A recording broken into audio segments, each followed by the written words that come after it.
ಇದು double bedroom ಮನೆ ನೋಡಿ. ಹೊರಗಡೆ ಕಾರಿಡಾರ್, ಇದು ಹಾಲ್. ಎಂಟ್ರಿ ಆಗ್ತಾ ಇದ್ದೀನಿ.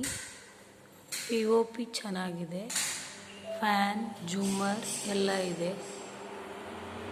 ಮತ್ತು ಟಿವಿಗೆ ಶೋಕೇಶ್ ಇದೆ. ಇದು ಹಿತ್ತಲ್ ಬಾಗಿಲ. ನೆಕ್ಸ್ಟು ಇದು ಬೆಡ್ರೂಮಲ್ಲಿ ಕಬಾರ್ಡ್ ಸಿಸ್ಟಮ್ಗಳನ್ನು ಹಾಕಿಸಿದ್ದಾರೆ. ಈ ಥರ ಎರಡಿದ್ದಾವೆ.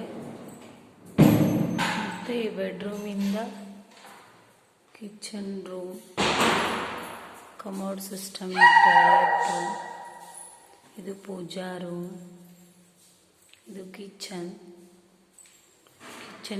ಎಲ್ ಶೇಪ್ ಗ್ಯಾಸ್ ಸ್ಟವ್ ಕಟ್ಟೆ ಬಂದಿದೆ. ಸಿಂಕ್ ಜೊತೆಗೆ ಸಾಮಾನುಗಳನ್ನು ಇಡಲಿಕ್ಕೆ ಸೆಲ್ಫ್ ಗ್ರಾನೈಟಿಂದಾನೇ ಮಾಡಿದ್ದಾರೆ. ಮತ್ತು ಪೂಜಾ ರೂಮ್ ಎದುರುಗಡೆ ಮತ್ತೊಂದು ಬೆಡ್ರೂಮ್ ಬರ್ತಾ ಇದೆ. ಇದು smart bedroom with bathroom only ಇರೋದು. ಮತ್ತು ಇಲ್ಲಿ ಬಂದುಬಿಟ್ಟು 2 ಕಬೋರ್ಡ್ ಮಾಡಿದ್ದಾರೆ. ಮುಗೀತು. ಇಲ್ಲಿ ಕೂಡ ಫ್ಯಾನ್ ಇದೆ. ಪ್ರತಿಯೊಂದು ಬೆಡ್ರೂಮಲ್ಲೂ ಫ್ಯಾನ್, ಬೆಡ್ ಲೈಟ್ ಎಲ್ಲ ಇದ್ದಾವೆ.